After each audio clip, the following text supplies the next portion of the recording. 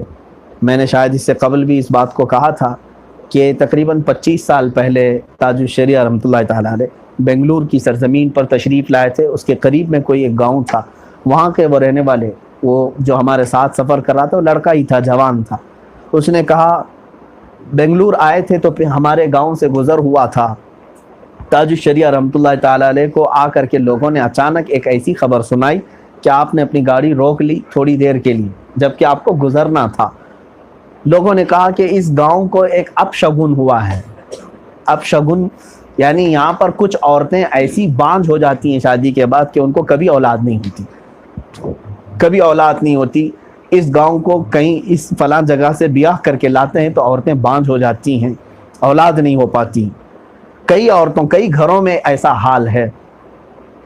تو آپ کے پاس شکایت لے کر کے ایک شخص آئے تھے، تاج الشریعہ رحمۃ اللہ تعالی علیہ نے پانی پڑھ کر دم فرمایا اور کچھ ان کو دیا، کہا کہ اس کو پانی میں لے کر کے پی لیں.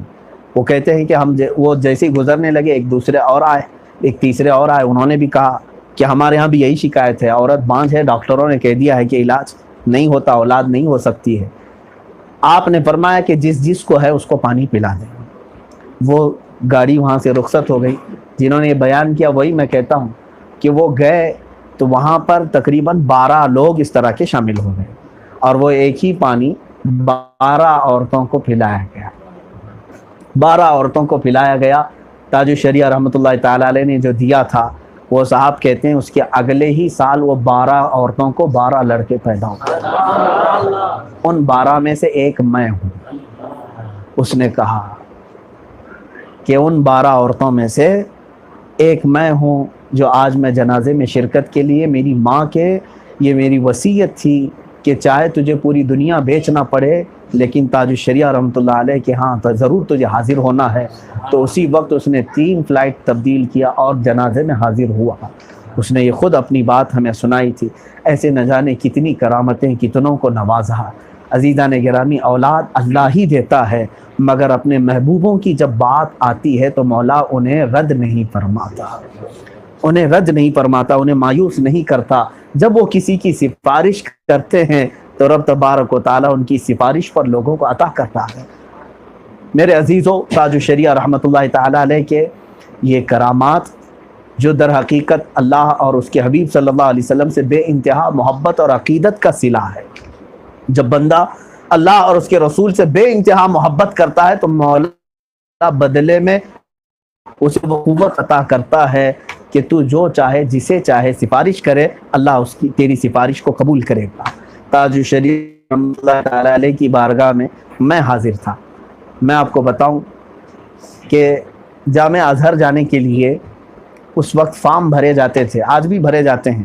پورے انڈیا سے تقریباً 150 کے قریب لوگوں نے بھرا تھا اور وہ سلیکشن ہوتا ہے. وہ لوگ 20-25 اسٹوڈنٹس کو سلیکٹ کرتے ہیں اور پھر مصر بلاتے ہیں. جس سال میرے جانے کا تھا، جامعۃ الرضا حضرت کا قائم کیا ہوا ادارہ جہاں سے میری تعلیم بھی ہوئی، وہاں کا پہلا میں طالب علم تھا جو جامعہ ازہر جانے کے لیے فارم بھرا تھا. میرے ساتھ 3 لوگ تھے اس مدرسے سے سب سے پہلے بیچ میں جانے والے. ہم بھر تو چکے تھے لیکن ہمیں یقین نہیں تھا کہ پہلی مرتبہ یہ ہم نے بھرا ہے. ہو سکتا ہے فارم کے بھرنے میں غلطیاں ہو, کچھ بھی ہو, سلیکشن ہوتا ہے کہ نہیں ہوتا معلوم نہیں. اس کے بعد خبر جو ڈرانے کی ہی تھی ویسی ہی آئی. سلیکشن کا مسئلہ آ گیا. جگہ جگہ جہاں جہاں سے لوگ فارم بھرے تھے ان کے سلیکشن لیٹر آنے شروع ہو گئے کہ آپ سلیکٹ ہو گئے, آپ سلیکٹ ہو گئے. لیکن بریلی شریف سے جو لوگ بھرے تھے ان کا لیٹر ہی نہیں آیا, کچھ بھی نہیں, ہماری کوئی خبر بھی نہیں. تھوڑی سی مایوسی تھی, اس لیے کہ میں اگر آپ کو تاریخ بتاؤں تو ایک لمبی تاریخ ہو جائے گی. یہ میرے گھر کا پرانا ایسا سلسلہ چلا ہے. میرے والد گرامی رحمۃ اللہ تعالیٰ علیہ, وہ بھی مصر جانے کے لیے کوشاں تھے. جب ان کی فراغت ہوئی تھی, ہانگل والے حضرت نے آپ کو روک دیا تھا, مقبول احمد شاہ کشمیری رحمۃ اللہ تعالیٰ علیہ, تو آپ نہیں گئے. اس کے بعد میرے برادر مکرم حضرت مفتی زبیر صاحب قبلہ, وہ بھی جامعہ ازہر جانے والے تھے. وہ سب کچھ ان کا بھی ہو چکا تھا. ممبئی تک جا کر کے, یعنی ویزا, پاسپورٹ وغیرہ ساری چیزیں. پتہ نہیں اس وقت کچھ وہاں ٹیرر حملے کچھ ہوئے تھے جس کی وجہ سے وہ رک گئے تھے. تو تیسرے نمبر پر میں نے بھی یہی سوچا کہ شاید یہ چلتی ہوئی آ رہی ہے رسم, میرے ساتھ بھی ویسے ہی ہونا ہے. لیکن ہوا ایسا نہیں. پڑھنے کے لیے تاج الشریعہ رحمۃ اللہ علیہ کی بارگاہ میں ہم حاضر تھے. دوپہر کا وقت جب کلاس ختم ہوتی, آپ کتاب پڑھاتے تھے, قریب 1 بج جاتے, 1:30 بج جاتے, پھر واپس ہم مدرسے چلے جاتے تھے. آپ کے گھر میں تعلیم ہو رہی. تو آپ نے خود ہی پوچھا کہ کیا ہوا تمہارا, جامعہ ازہر کا جو فارم بھرے تھے آیا کہ نہیں آیا. میں نے کہا حضور دوسرے جگہوں کا سن تو رہا ہوں کہ آیا ہے, مگر جامعہ الرضا بریلی شریف کی کوئی خبر نہیں. دلی سے بھی خبر نہیں ہے, یہاں پر بھی کوئی خبر نہیں ہے. تو آپ نے فرمایا کسی سے رابطہ کر کے معلوم کیے. میں نے کہا ہاں معلوم کیے ہیں, ایمبیسی سے معلوم کیے, فلاں جگہ سے معلوم کیے. ہمارے نام کا کچھ لیٹر وغیرہ کچھ نہیں آیا. تھوڑی دیر آپ خاموش رہے اور اس کے بعد فرمایا کہ جاؤ اعلیٰ حضرت کے مزار پاک پہ اور میرے ابا کے مزار پہ جانا. حضور مفسر اعظم ہند حضرت علامہ ابراہیم رضا خان رحمۃ اللہ علیہ کہا کہ ابا کے مزار پہ جانا اور فاتحہ پڑھ کر کے چلے جاؤ. میں حاضر ہوں. میں منوان وہی باتیں عرض کر رہا ہوں. میرے ذہن میں آج پورا وہی بریلی کا وہی دوپہر کا وقت نظر آ رہا ہے. نکلا, میرے ساتھ میرے ساتھی بھی تھے, مزار پاک پر حاضر ہوا اور علامہ ابراہیم رضا خان رحمۃ اللہ علیہ کے ہاں بھی فاتحہ پڑھا جو حضرت کے والد گرامی تھے. پھر وہاں سے نکل کر کے میں جا رہا تھا. اب ظاہر سی بات ہے اس وقت وہاں آٹو پکڑ کر کے جامعہ الرضا آنا ہوتا ہے. پیدل جا رہے تھے. بیچ راستے میں جامعہ الرضا سے, یعنی ابھی 8 کلومیٹر دور مدرسہ تھا. جامعہ الرضا کے ہمارے ایک استاد کا فون آیا کہ کہاں ہے, تعلیم تمہاری ہو گئی حضرت کے پاس؟ کہا ہو گئی, ہم آ رہے ہیں. تو انہوں نے کہا آ جاؤ, تمہارے لیے خوشخبری ہے, لیٹر آ چکا ہے. جامعہ ازہر سے تمہارے سلیکشن کا لیٹر آیا. مجھے یقین نہیں ہوا. میں نے پھر پوچھا کہ آپ لیٹر پڑھ چکے؟ کہا ہاں ہم نے لیٹر پڑھ لیا ہے. 3 لوگ بھرے تھے, کہیں ایسا تو نہیں ہے کہ مطلق سب کا آیا ہے؟ انہوں نے کہا تینوں میں سے کسی کا نہیں, صرف تمہارا آیا ہے. صرف ایک ہی سلیکٹ ہوا ہے, ایک ہی جامعہ الرضا سے ایک ہی سلیکٹ ہوا ہے, تمہارا آیا ہے. وہیں سے آدھا راستہ میں نے تھوڑی آئے, اور وہ حضرت کے قیلولے کا وقت ہوتا تھا. اس وقت کوئی ملاقات نہیں کرتے تھے. ظہر کی نماز کے بعد آپ آرام فرماتے. مگر میں گیا, دروازہ کھٹکھٹایا اور اس وقت ایک خادم تھے, انہوں نے آواز دی. میں نے کہا کہ میں ملنا چاہتا ہوں حضرت سے. انہوں نے پوچھا تو حضرت اس وقت آرام نہیں کر رہے تھے بلکہ بیٹھے ہوئے تھے, جبکہ آپ کے وہ سونے کا وقت تھا. دروازہ کھلا, اس وقت میں حاضر ہوا. حضرت نے بغیر دیکھے ہی فرمایا مٹھائی ہاتھ لے کر کے آئے ہوں. اس وقت ہم کو احساس ہوا کہ روشن ضمیر کس کو کہتے ہیں, روشن ضمیر کس کو کہتے ہیں. میں نے پوچھا کہ حضرت آپ کو بھی فون آ گیا تھا جامعہ ازہر کا یا دلی کا؟ تو حضرت نے کچھ نہیں فرمایا, مسکرایا اور مٹھائی اور ہمیں سب کو تقسیم کیا. اس کے بعد پھر جو مجلس رکھی وہاں پر جامعہ الرضا میں, وہ ایک یادگار مجلس تھی. عزیزان گرامی وقار, اسی لیے ہمارا دل کا کنیکشن اور دل کا تعلق ایسا ہے کہ اب 1000 چہرے ہمارے ہاں آئیں لیکن وہ چہرہ اب آنکھوں سے نہیں جاتا ہے. وہ چہرہ آنکھوں سے نہیں جاتا ہے، اس لیے کہ جو دیکھا ہوتا ہے وہ محسوس کرتا ہے۔ ہم نے آپ کے شب و روز کو دیکھے، آپ کی تنہائیوں کو اور آپ کے ظاہر کو، آپ کے مجمع میں رہنے کو، اور اس کے بعد ہماری دستگیری کرتے ہوئے، مدد کرتے ہوئے، تمام چیزیں ہم نے دیکھی ہیں۔ عزیزان گرامی، تاج الشریعہ سے جو بیعت تھے انہیں ذرا برابر بھی کلک نہ ہو کہ انہوں نے ایسے ویسے پیر کا دامن نہیں تھاما، بلکہ وہ نائب غوث الورا تھے، نائب غریب نواز تھے، نائب اعلیٰ حضرت تھے۔ اپنے زمانے میں انہوں نے اسلاف کے پورے کردار کو مکمل طور سے نبھایا ہے۔ کبھی بھی خاندان اعلیٰ حضرت، مسلک اعلیٰ حضرت پر آنچ آنے نہیں دی۔ اعلیٰ حضرت رضی اللہ تعالیٰ عنہ کی ذات پر کوئی انگلی اٹھائے، ایسا کوئی کام آپ کی پوری زندگی میں نظر نہیں آتا کہ کہیں کوئی اعلیٰ حضرت کے بارے میں کہہ سکے کہ اعلیٰ حضرت تو ایسے تھے، ان کے پوتے ایسے ہیں، کبھی نہیں کہہ سکے، بلکہ لوگوں نے یہ کہا ہے پوتا ایسا ہے تو اعلیٰ حضرت کیسے ہوں، یہ ضرور کہا ہے۔ آپ نے محسوس کیا ہوگا نواسا ایسا ہے تو نانا کیسا ہوگا۔ بہت سارے لوگ ایسے ہوتے ہیں جن کو دیکھ کر کے دنیا یہ کہتی ہے اتنے بڑے باپ کے بیٹے دیکھو کیسے ہیں، ان کے حالات آج کیسے ہیں، بڑے باپ کے بیٹے ہیں، یہ بگڑے ہوئے ہیں۔ لیکن تاج الشریعہ رحمۃ اللہ تعالیٰ علیہ کے متعلق پوری دنیا میں سے کوئی ایک شخص بھی ایسا نہیں کہہ سکتا، حتیٰ کہ دیوبند کے لوگ بھی سرکار تاج الشریعہ رحمۃ اللہ تعالیٰ علیہ کے تقوی کو مانتے تھے۔ اور حد تو یہ ہے میرے عزیزوں، جامعہ ازہر کے وہ مشائخ جن کے ہاں بہت ساری چیزیں آج جائز کے مرحلے میں آ گئی ہیں، بہت ساری چیزیں، وہاں پر ایسی آزادی کا ایک دور چلا ہوا ہے کہ تسلب نہیں رہ گیا، جس کو ہم سمجھوتا کہہ رہے ہیں۔ آج بہت سارے لوگ ہمارے یہاں بھی سمجھوتا ایکسپریس میں سوار ہو رہے ہیں، ہر چیز کو کمپرومائز کر لو۔ ارے بھائی، زمانے کے اعتبار سے چلنا پڑتا ہے، آپ کیا کیا بولیں گے؟ آپ زمانے کا اسلام لے کر کے آئے ہو کہ میرے نبی کا اسلام لائے ہو؟ مصطفیٰ کریم صلی اللہ تعالیٰ علیہ وسلم کے اگر اسلام پر قائم ہو تو تم زمانے کو اپنے مطابق ڈھال دو، یہ نہیں کہ زمانے کے مطابق اپنے آپ کو ڈھال دو، ایسا نہیں۔ اس کو تو گرگٹ کہتے ہیں، وہ رنگ دیکھ کر کے بدل لے۔ گرگٹ نہ بنو، بلکہ اپنی چھاپ دوسروں پر چھوڑ جاؤ، اپنی چھاپ دوسروں پر چھوڑ جاؤ۔ تاج الشریعہ رحمۃ اللہ تعالیٰ علیہ کا تقویٰ اور آپ کی جرأت، آپ کی شجاعت، وہ ہزاروں برس تک زندہ رہے گی اگر قیامت نہ آئے میرے عزیزوں، اس لیے کہ ان کی سب سے بڑی کرامت ان کا تقویٰ ہے اور ان کی حق گوئی ہے۔ آج ان کے مریدین میں اور ان کے چاہنے والوں میں یہ بات آ جائے، میں یہی محسوس کرنا چاہتا ہوں، حق بولو اگرچہ اس پر موت آ جائے، حق بولو اگرچہ اس پر موت آ جائے۔ یہی میرے تاج الشریعہ رحمۃ اللہ تعالیٰ علیہ کا مسلک اور موقف رہا ہے۔ کبھی آپ نے کسی کی جی حضوری بھی نہیں کی اور کسی بھی طرح کے طعن و تشنیع کو خاطر میں نہیں لایا کہ کون میرے متعلق کیا کہتا ہے، اگرچہ فتویٰ ان کے کسی سگے کے متعلق بھی پوچھا گیا ہو تو آپ نے فتویٰ وہی دیا جو شریعت مصطفیٰ کہتی ہے۔ یہ نہیں ہے کہ اپنوں کے لیے کوئی الگ مسئلہ نکالا ہو یا دوسروں کے لیے کچھ الگ مسئلہ نکالا۔ تاج الشریعہ رحمۃ اللہ تعالیٰ علیہ کی اس ادا کو آج علماء بھی اپنائیں، مبلغین بھی اپنائیں، جو قوم کی قیادت سنبھالے ہوئے ہیں ان سے بھی گزارش ہے، حق بولو، نہ ڈرو ان ظالموں سے جو تمہارے دین پر حملہ آور ہیں، آج تمہاری مسجدوں پر حملہ آور ہیں، تمہارے شعار اسلام پر حملہ آور ہیں۔ اور اس وبا اور بلا کے زمانے میں سچ بتاؤں تو کثرت سے میں نے تاج الشریعہ رحمۃ اللہ تعالیٰ علیہ کو بہت یاد کیا کہ آج میرے حضرت ہوتے تو کوئی ایک ایسی گائیڈ لائن ضرور دیتے کہ پورے کے تمام سنی ایک جگہ اکٹھا ضرور ہوتے۔ جمعہ کے مسائل، عیدین کے مسائل، رمضان کے مسائل، روزے کے مسائل، اور اس میں نہ جانے بیشتر لوگوں کے مار کھانے کے معاملہ، پولیس کی زبردستی، زور، ظلم، یہ تمام چیزیں ایک طرف ہمارے ساتھ ہیں۔ اس پر ہمارے کسی بھی بڑے قائد کی طرف سے کوئی رہنمائی نہیں ملی، وہ پیاس 3 مہینے ہونے کے بعد بھی اب بھی ہم سے نہیں بجھی۔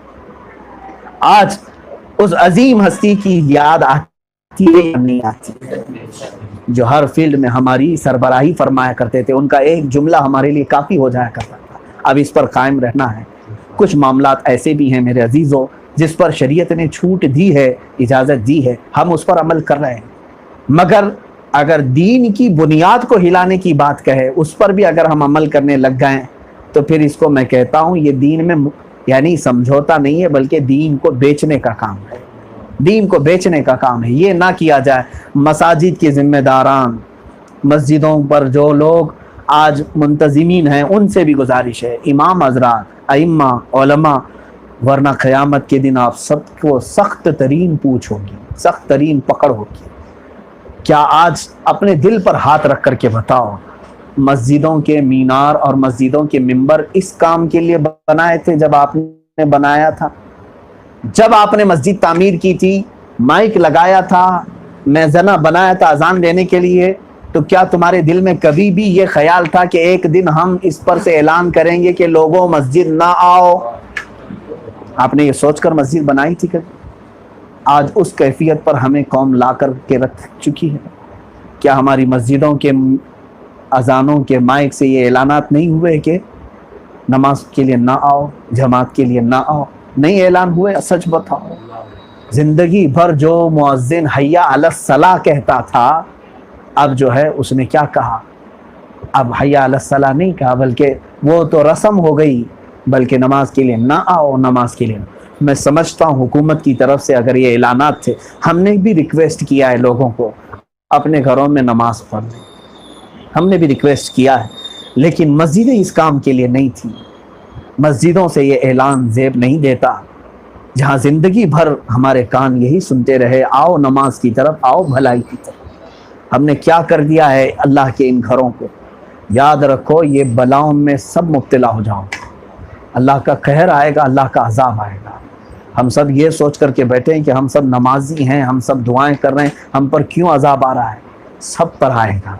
اس کی وجہ یہ ہے کہ جبرائیل امین علیہ الصلاۃ والتسلیم فرماتے ہیں ایک بستی پر اللہ تعالیٰ نے ایسا عذاب نازل کیا کہ پوری بستی نیست و نابود ختم ہو گئی۔ اس بستی میں ایک نیک بندہ ایسا تھا جس نے پلک جھپکنے کے برابر بھی نافرمانی نہیں کی، گناہ نہیں کیا۔ رب تعالیٰ نے جب عذاب نازل فرمایا تو میں نے پوچھا، جبرائیل فرماتے ہیں علیہ السلام، اے اللہ اس بندے کا کیا کیا جائے جو تیرا فرمان بردار ہے، اس نے کوئی گناہ نہیں کیا۔ اللہ تعالیٰ نے جلال میں فرمایا اس پر بھی عذاب نازل کرو، اس پر بھی عذاب نازل کرو۔ جبرائیل امین فرماتے ہیں کہ رب کا جلال ایسا تھا، میں یعنی جسارت نہ ہو سکی، ہمت نہ ہو سکی۔ پھر اللہ تعالیٰ سے میں نے یہ کلام کیا کہ مولا اس کا کیا قصور تھا؟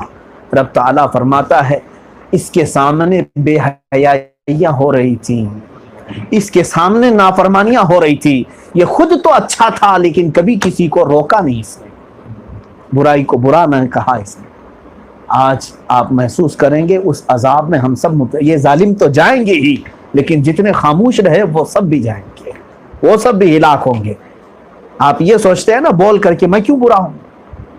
میں تو سوچتا ہوں بول کر برا ہو جاؤں، لوگوں کے نزدیک یہ اچھا ہے بنسبت اس کے کہ مولا کے نزدیک برا ہو گیا تو پھر اس کا کوئی علاج نہیں۔ لوگ برا کہتے ہی ہیں، کون نہیں کہتا؟ بہت ہیں۔ ہمارے لیے غیبت کے باضابطہ اڈے لگتے ہیں، مجلسیں سجتی ہیں، اور بہت ساری غیبت کے کٹے ہیں، مجلسیں ہیں، ہماری برائیاں گنانے والے۔ میں کبھی ان کے خلاف نہیں جاؤں گا، اس لیے کہ مجھے ان سے مفت میں نیکیاں ملتی ہیں، میں ان کے خلاف نہیں ہوں۔ وہ اپنا کام جو کر رہے ہیں ان کی قسمت میں وہ کام آیا ہے، لیکن میرے عزیزو اگر اللہ رب العزت کے ہاں ہم برے ہو گئے تو یہ ہمارے افسوس کی بات ہے۔ رب کی نظر میں، رب تبارک و تعالیٰ کی بارگاہ میں اگر تم مردود ٹھہرے تو پھر تمہارے لیے دنیا بھی اور آخرت بھی سب تباہ ہے۔ لوگ اگر برا کہتے ہیں، ہو سکتا ہے میں جتنا بول رہا ہوں، میں باضابطہ کئی دنوں سے اس چیز کو کہتا ہوں، مجھے اچھی طرح سے معلوم ہے کہ میرے پیچھے کن کن لوگوں کی نظر ہے، کون کون میرا بیان ریکارڈ کرتے ہیں، کہاں کہاں یہ بیانات جاتے ہیں، سب پتہ ہے۔ لوگ ریکارڈ کر رہے ہوں گے، ایک دن وہ گھڑا بھریں گے اور اس کے بعد وہ اپنی پلاننگ کے مطابق ان زبانوں کو بند کرنے کی کوشش کریں گے، اس گلے پر پھندا لگائیں گے، جیل کی سلاخوں کے پیچھے ڈالنے کی کوشش کریں گے، بہت سارے کیس ڈالیں گے، یا قتل کر دیں گے یا مار ڈالیں گے۔ یہ سب انجام ہمیں معلوم ہے میرے عزیزو۔ اس کے باوجود میں صرف اس بات پر کہتا ہوں، میرے تاج الشریعہ رحمۃ اللہ تعالیٰ علیہ کی تربیت نے مجھے یہ سکھایا ہے کہ اگر تم حالات کے اعتبار سے خاموش رہے تو کل نہ بلال حبشی کو منہ دکھا پاؤ گے، نہ حضرت حنزلہ کو منہ دکھا پاؤ گے، نہ خباب ابن